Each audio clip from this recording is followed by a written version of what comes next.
अस्सलाम वालेकुम जी दोस्तों, क्या हाल चाल है।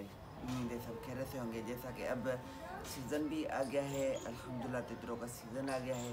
तो अभी यहाँ पे जो है सो गर्मी भी पड़ना स्टार्ट हो गई है। अच्छी खासी दिन में गर्मी हो जाती है, दिन में धूप पर जो है सो बैठा नहीं जाता। अब तितरों को धूप दिखाएं जिन इलाकों में ज़्यादा ठंड है, तो वहाँ पर देखा। बहरहाल हम भी अभी दिखाते हैं, धूप पे रखते हैं परिंदों को सुबह के तकरीबन 10 से 15 मिनट, उसके बाद जो है निकल देते हैं। और फेरा टोरा जो है तितरों का हमने शुरू कर दिया है, घुमाना फिराना स्टार्ट कर दिया है। घुमाते फिराते भी हैं, घुमा फिरा कर फिर इनको मट्टी देनी होती है, स्पेशल ताज़ा मट्टी। ये देखें, ये मेरा तितर पड़ा हुआ है, ये मट्टी वाला केक देखें, और ये मेरे पास मट्टी पड़ी हुई है। तितर को मट्टी देने का तरीका ये भी देखें, मट्टी वाला केज है, ये बड़े के जेल में देखें अच्छी खासी मैंने मट्टी रखी है।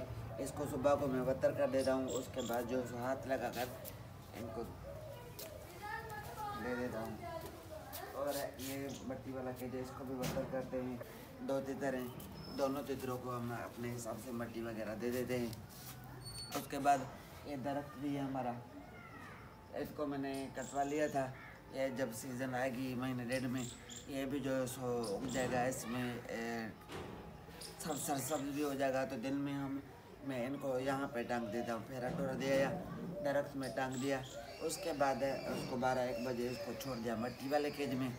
इसी वजह से हमारे तितर ज़्यादा मस्ती भी करते हैं, गुलाई भी करते हैं। और अभी हमारे तितरों को डेली तकरीबन सारा दिन पानी पड़ा रहता है कूली में, गर्मी इतनी हो गई है।